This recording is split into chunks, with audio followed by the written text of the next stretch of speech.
एक बार फिर मैं आपके सामने हमारा खास प्रोग्राम सोशल सितारे लेकर के हाजिर हूं। आज हमारे साथ हमारे गेस्ट हैं नंदन ग्रुप के सीईओ कमल अग्रवाल जी। कमल अग्रवाल जी, आपका बहुत बहुत स्वागत है हमारे कार्यक्रम में। नंदन ग्रुप आज की डेट में एक बहुत बड़ा ग्रुप हो गया है और इसकी जो शुरुआत है, इसकी शुरुआत के बारे में आप हमें बताएं कि ये शुरुआत कैसे हुई आखिर। हम लोग बिलोंग करते हैं धनबाद झरिया से जी, झारखंड। अब झारखंड में जिस समय हम लोग थे उस वक्त तो बिहार था, अविभाजित बिहार। और उस वक्त हमारे चाचा जी जो आज हमारे चेयरमैन अशोक अग्रवाल जी, उन्होंने एक कदम उठाया। वो धनबाद से निकल के रायपुर आए कि कुछ बिजनेस प्लानिंग के हिसाब से। यानी कि आप लोग झारखंड से निकल के, उस समय तो छत्तीसगढ़ नहीं था, अविभाजित मध्य प्रदेश था, उसमें आए। तो अशोक अग्रवाल जी जो हमारे चाचा जी जो हमारे ग्रुप के चेयरमैन हैं जी जी, वो यहाँ पर आए। उन्होंने यहाँ पर शुरू में पहले चावल इंडस्ट्रीज लगाई जी, उसके बाद फिर उन्होंने एक रोलिंग मिल का इस्टेब्लिशमेंट किया जी। उसके बाद 2002 में हम लोगों ने उन्होंने ये hi tech power and steel limited के नाम से। जब आप लोग आए वो कौन सा सन था जब आपने झारखंड छोड़ा और छत्तीसगढ़ में आप अशोक चाचा जी जब आए थे वो उस वक्त था 93 या 94 का जी। और उसके बाद उन्होंने यहाँ पर पहले राइस मिल लगाई, फिर उन्होंने यहाँ पर रोलिंग मिल लगाई। उस रोलिंग मिल की शुरुआत के टाइम पे 98 में उन्होंने लगाई जी, 98 में मैं आया था जी।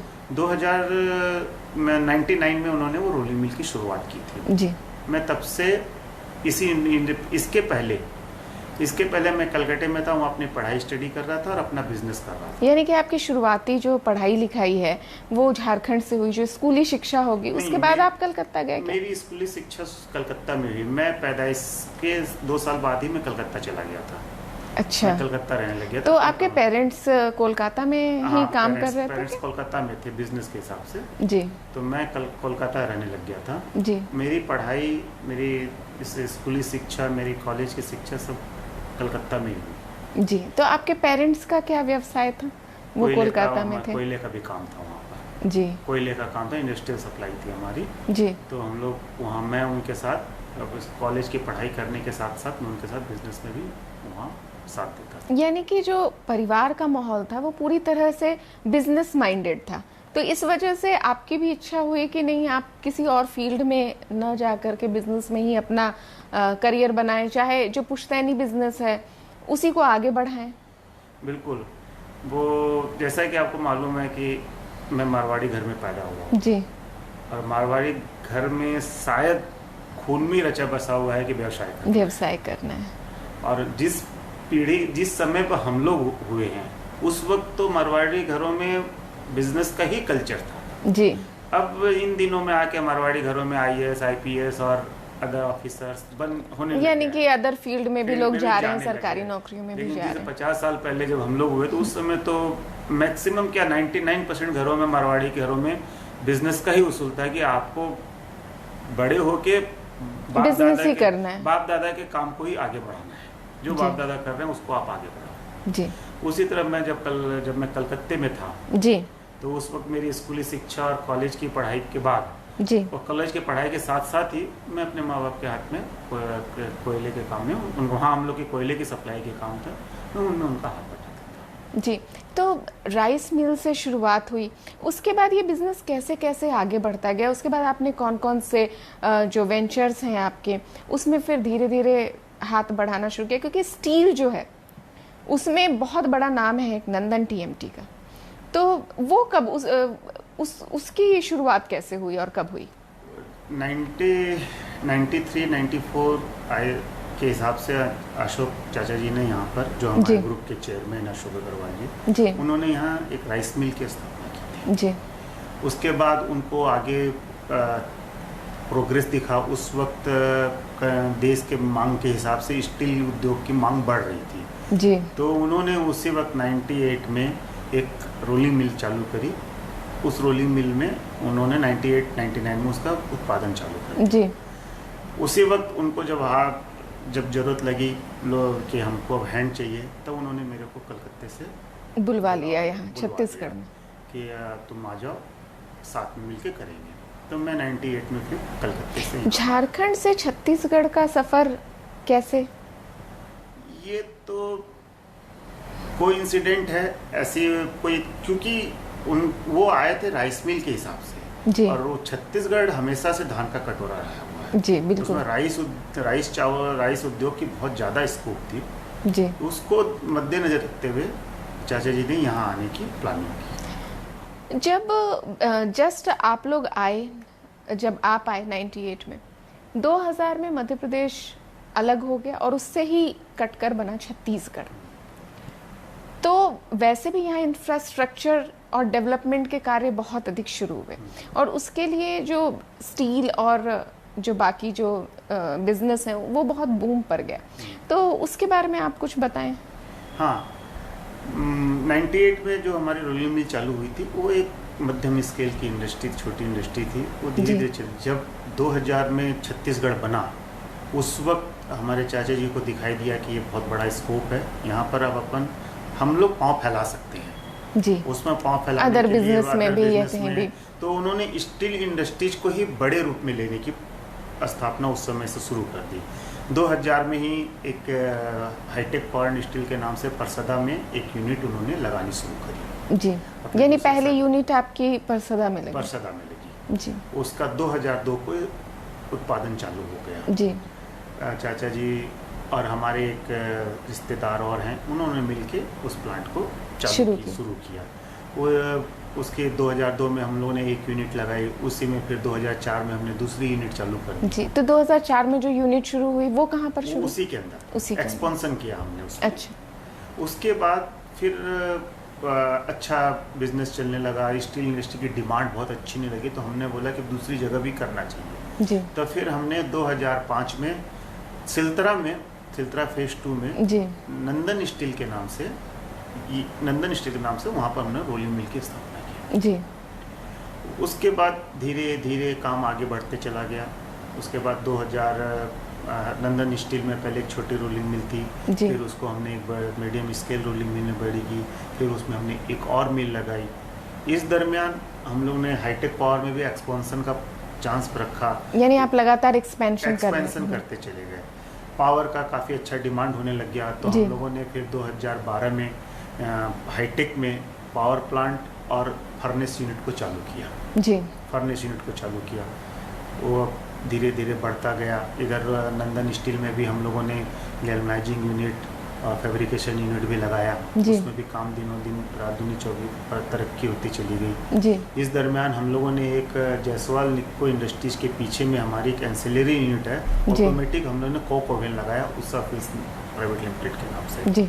वो छत्तीसगढ़ में अपने तरह का वो एक अकेला यूनिट है कोक ओवन जी, जो निक्को का कन्वर्शन का काम करता है, जायसवाल निक्को के कन्वर्शन का काम करता है। वो काफ़ी ऑटोमेटेड इंडस्ट्री छत्तीसगढ़ में क्या आप अगर प्राइवेट सेक्टर में देखेंगे तो all over mid east India में अपने तरीके का अलग यूनिट है जी, फुली ऑटोमेटेड। तो छत्तीसगढ़ में जो आपका व्यवसाय है, तो छत्तीसगढ़ के बाहर भी क्या ये व्यवसाय है आपका? नहीं, हम लोगों ने छत्तीसगढ़ के बाहर कभी करने का कुछ सोचा, यानी कि छत्तीसगढ़ को ही आपने बेस बनाया कि अपना यहीं पर जो भी एक्सपेंशन होता है वो छत्तीसगढ़ में अपने एग्जिस्टिंग यूनिट के आसपास ही करते हैं। अच्छा। उसके बाद हम लोगों ने फिर 2014 में जी हाईटेक में फिर एक नंदन टीएमटी के नाम से रोलिंग मिल की स्थापना की। बहुत ही कम पीरियड में 2014 के दिसंबर में हमने चालू किया था। बहुत ही कम पीरियड में नंदन टीएमटी का नाम आज भारतवर्ष में जाना पहचाना नाम है। अच्छा, जिस वक्त आपने शुरू किया उस समय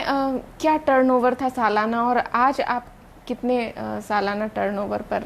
2009 में जब हमारा प्लांट चल रहा था उस समय हमारा सालाना टर्नओवर था करीब 70-80-100 करोड़ के आसपास। 100 करोड़ सालाना टर्नओवर जी। आज हाईटेक का टर्नओवर करीब 600 से 700 करोड़ का है जी, और हमारे नंदन ग्रुप का जो टोटल टर्नओवर है वो करीब 1500 करोड़ रुपए का है जी।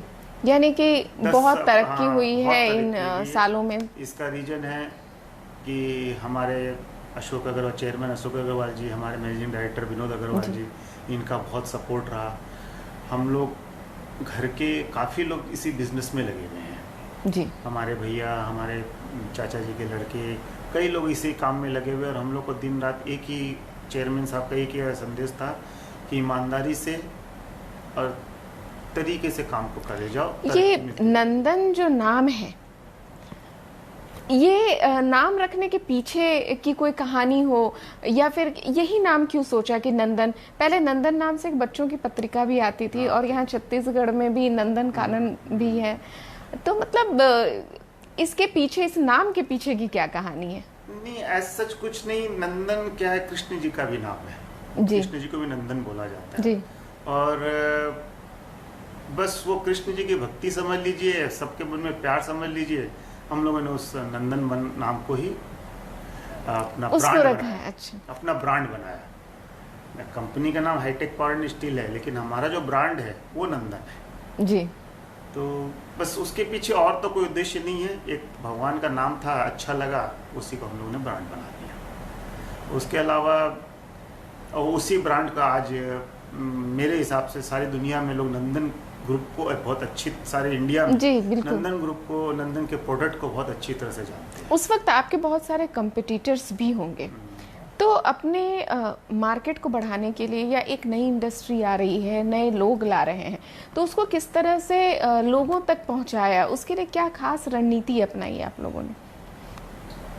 जब हम लोगों ने इस सिस्टम में लाइन कदम रखा था, उस वक्त काफ़ी मजे हुए खिलाड़ी मौजूद थे ऑलरेडी जी। लेकिन हम लोगों का और हमारे सीनियर्स लोगों का एक ही मोटो था, ईमानदारी से और मेहनत से काम करे जाओ, फल अपने आप मिलेगा। हमारे ग्रुप का आज भी एक ही मोटो है, ईमानदारी और मेहनत। वैसे भी नंदन श्री कृष्ण का नाम है, और श्री कृष्ण ने गीता में यही कहा है कि कर्म किए जा, फल की चिंता मत कर। वही फल है कि मेहनत ऐसी है कि आज हम लोग घर के 25 से 30 साल लोग घर के ही बिजनेस में लगे, इसी बिजनेस में हैं, और सबका एक ही ध्येय है कि कंपनी का काम नाम आगे बढ़ाना है। पहले चुनौतियां ज़्यादा थीं या अब? क्योंकि जब आप लोगों ने शुरू किया उस वक्त जो सरकार की योजनाएं थी, बहुत सारी योजनाएं उस वक्त आई नहीं थी। उसके बाद भी बिजनेस को बढ़ावा देने के लिए कई योजनाएं केंद्र सरकार ने, राज्य सरकार ने लाई। तो चुनौतियों में क्या अंतर पाते हैं? पहले कितनी चुनौती थी, अब कितनी है, या पहले ज़्यादा आसान था, अब ज़्यादा आसान है? नहीं, ऐसी बात नहीं है। बिजनेस करना तो हमेशा ही एक चुनौती रही है जी। रिस्क फैक्टर बिजनेस में हमेशा रहता है जी। आप मेहनत करते हैं, उसके बाद आपकी तकदीर साथ देती है तो आप तरक्की करते चले जाते हैं। और सरकार, कोई भी सरकार रहती है, उनको बिजनेस उद्योग चाहिए। उद्योग लगेगा तब उनको रेवेन्यू जनरेट होगी, रेवेन्यू जनरेट होगी तो रोजगार, और उद्योगों से विकास होता है, लोगों को रोजगार मिलता है। तो चुनौतियां उस वक्त भी थी, आज भी हैं। आप कितने ईमानदारी से आप इसको फेस कर रहे हैं और कितनी शिद्दत से इसको पूरा कर रहे हैं, वो सबसे बड़ा फैक्टर है। ये एक नया बिजनेस था, स्टील बिजनेस में आप आ रहे थे, तो उसके लिए कोई ट्रेनिंग ली, कहीं पर कोई विशेष कोई कोर्स किया, या MBA की डिग्री हासिल की, या सिर्फ सब कुछ अनुभव से सीखा आपने? सब कुछ अनुभव से। बिजनेस क्योंकि हमारे खून में है जी।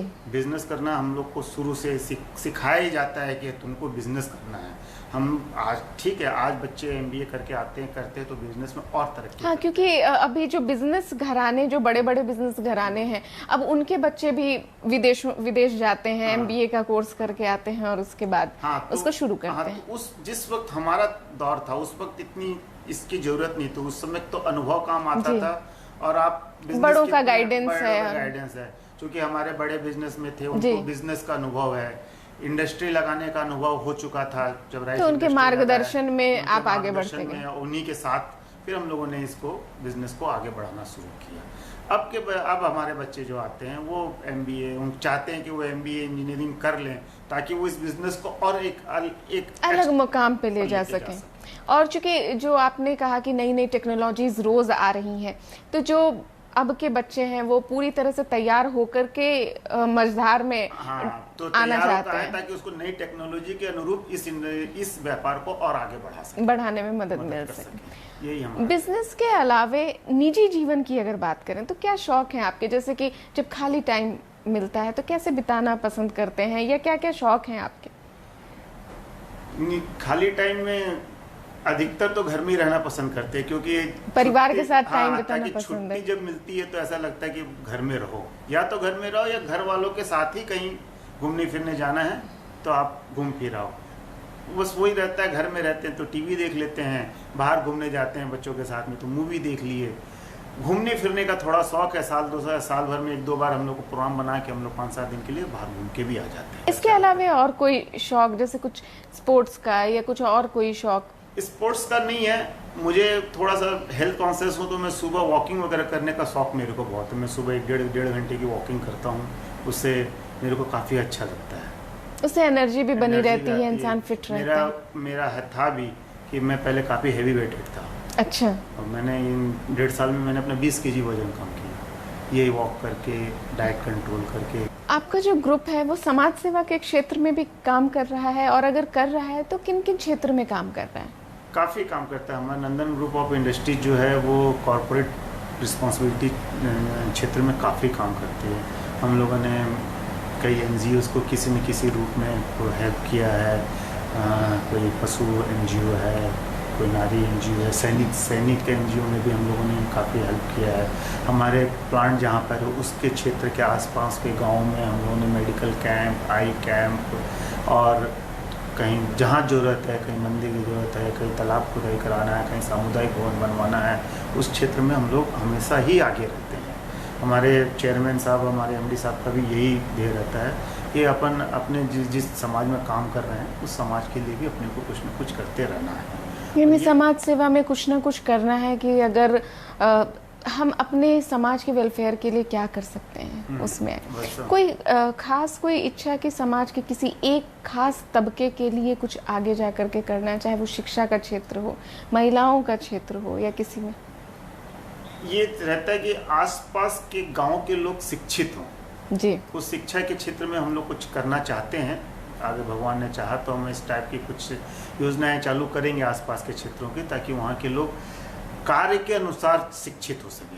कई गाँव में होते हैं पढ़े लिखे हैं लेकिन उनको अनुभव नहीं है, तो जिस वजह से वो रोजगार नहीं कर पाते। डेवलपमेंट के हिसाब से हम लोग कुछ योजनाएं बना रहे हैं कि ताकि आसपास के गांव के लोगों को हम स्किल डेवलपमेंट करके हमारे ये प्लांट में कार्य करने लायक उनको बना सकें। ये हम लोग का ध्येय। ये बहुत अच्छी बात होगी, क्योंकि अधिकतर जो हमारी शिक्षा पद्धति है उसमें काम कौशल शिक्षा नहीं है। तो अधिकतर जब लोग निकल भी जाते हैं पढ़ लिख करके तो उनको रोजगार पाने में बहुत ज्यादा मुश्किल होती है। क्योंकि अधिकतर कॉलेजेस खाली डिग्री बांटती है, जी, वो सिखाया नहीं जाता, रोजगारोन्मुखी नहीं है। नहीं है। कई ऐसे बच्चे इंटरव्यू के लिए आते हैं, बोलते हैं हम इलेक्ट्रिकल इंजीनियर हैं, उनसे इलेक्ट्रिकल का ई पूछो तो मालूम नहीं, क्योंकि वो खाली डिग्री लेके आए हैं, उनको अनुभव नहीं है। वो अनुभव कराना हम लोग चाहते हैं, लेकिन ये सरकार चाहेगी तो ये काम ज़्यादा आसानी से होगा कि भाई लोगों को अनुभव के हिसाब से पढ़ा। तो सरकार के साथ आपकी कोई बातचीत इस दिशा में आगे बढ़ेगी? नहीं, सरकार की कई स्कीम रहती हैं, जैसे ITI आसपास का सरकार के सहयोग से ITI आप खोल सकते हैं। तो वैसे किसी सहयोग की हम लोग अपेक्षा रखते हैं सरकार से बात करके, आसपास के गाँव में कोई एक ITI खोल के वहाँ पर लोगों को, युवकों को रोजगार के लिए शिक्षित किया जा सके। आज की तारीख में जैसे सरकारी नौकरियां आबादी के हिसाब से बहुत कम है, पहले इतना एक्सपोजर नहीं था युवाओं को, लेकिन आज की डेट में जो युवा हैं वो भी एंटरप्रेन्योरशिप की तरफ बढ़ रहे हैं और चाहते हैं कि नौकरी ना करने के बजाय वो अपना खुद का कुछ काम करें। तो ऐसे युवाओं के लिए आप क्या टिप्स देंगे? बिल्कुल करना चाहिए, अपने सपने हमेशा आगे बढ़ के पूरे करने चाहिए। और मैं उनके परिवार वालों को भी यही कहना चाहूँगा कि अगर बच्चा कोई सपना देख रहा है तो आप उसको पूरा करिए, उसको पूरा करने में सहयोग करिए। सफलता विफलता बात की बात है, वो ऊपर वाले के ऊपर में छोड़ दीजिए। अधिकतर जो भारत में जो आबादी है वो लोअर मिडिल क्लास है, और लोअर मिडिल क्लास के पेरेंट्स सोचते हैं कि अगर वो किसी बिजनेस के लिए बढ़ावा देते हैं, अगर बिजनेस असफल हो गया, मतलब असफलता के बारे में पहले सोच लेते हैं कि अगर असफल हो गया तो हम क्या करेंगे, हमारे पास उतने पैसे नहीं है। तो अधिकतर जो अपने बच्चों को सरकारी नौकरी की तैयारी करने की तरफ ही अधिकांश पेरेंट्स उनको बढ़ावा देते हैं। तो ऐसे केस में बच्चे बढ़ नहीं पाते। लेकिन आप युवाओं को क्या कहेंगे कि मतलब किस तरह से आप कम संसाधन में भी शुरू छोटे स्तर पर करके या फिर योजनाओं का लाभ लेकर के आगे बढ़ें? और एक और चीज़ है कि युवा जो है आज का बहुत जल्दी असफलता से घबरा जाता है, या तो बीच में छोड़ देता है या फिर कुछ नकारात्मक कदम भी लोग उठा लेते हैं। तो उनके लिए भी आप क्या कहेंगे? नहीं, असफल होने से नकारात्मक कदम तो बिल्कुल भी न उठाना चाहिए जी। आपका एक नकारात्मक कदम आपके पूरे परिवार को बिखेर देता है जी। वो आपके इस एक कदम को देख के कई हजार युवा अपने कदम को पीछे खींच लेंगे जी। इसलिए कभी भी आप असफल हो तो नकारात्मक कदम बिल्कुल न उठाएं। असफलता में सीखिए कि आप क्यों असफल हुए। बिल्कुल। उस असफलता के पॉइंट को पकड़ के अब उसको आप सफल बनाने में जुट जाइए। और ये ध्रुव सत्य है कि आप असफलताओं के पॉइंट को पकड़ते हुए आगे बढ़ते जाएंगे तो आप एक न एक दिन सफल जरूर होंगे। सफलता मेहनत करिए। आप मेहनत करेंगे तो ये हो सकता है कि आप बहुत ज़्यादा तरक्की ना करें, लेकिन आप मेहनत करेंगे तो आप कम से कम समाज में ढंग से रह पाएंगे। आप कई युवा आते हैं और बिना मेहनत किए चाहते हैं कि हम सफल हो जाएं। सीधे वो देखते हैं कि जो बड़े बन जाएं, बड़े लोगों को देखकर असफलता के टाइम में नकारात्मक कदम उठाते हैं, लेकिन जो शुरुआत में बेस में ही धीरे धीरे धीरे बढ़ते हैं उनका असफल होने के चांस कम रहते हैं। प्राकृतिक आपदा कुछ हो गया वो एक अलग तरीका, लेकिन जो आदमी धीरे धीरे सफलता की तरफ कदम बढ़ाता है वो सफल जरूर होता है। कुल मिलाकर है कि मेहनत का कहीं कोई विकल्प नहीं है। कहीं कोई विकल्प, मेहनत का कहीं कोई विकल्प, आपको मेहनत पूरी करनी पड़ेगी। उसके बाद ही आप चाहे कोई भी फील्ड रहे तभी आप सफल हो सकते। कोई भी फील्ड रहे, और सबसे पहले आपके मन में जो आप आ रहा है करने का, आप उसी को करने का सोचिए। आप किसी के कहने पर अपना सपना मत छोड़िए। आगे की आपकी कोई खास योजना, कोई खास इच्छा?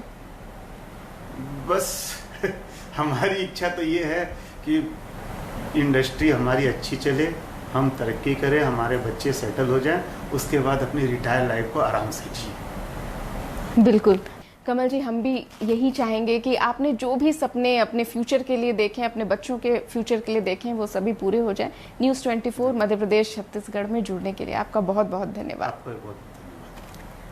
सोशल सितारे में हम फिर अगले एपिसोड में एक नए सोशल सितारे के साथ आपकी मुलाकात करवाएंगे। तब तक मुझे दीजिए इजाजत। नमस्कार।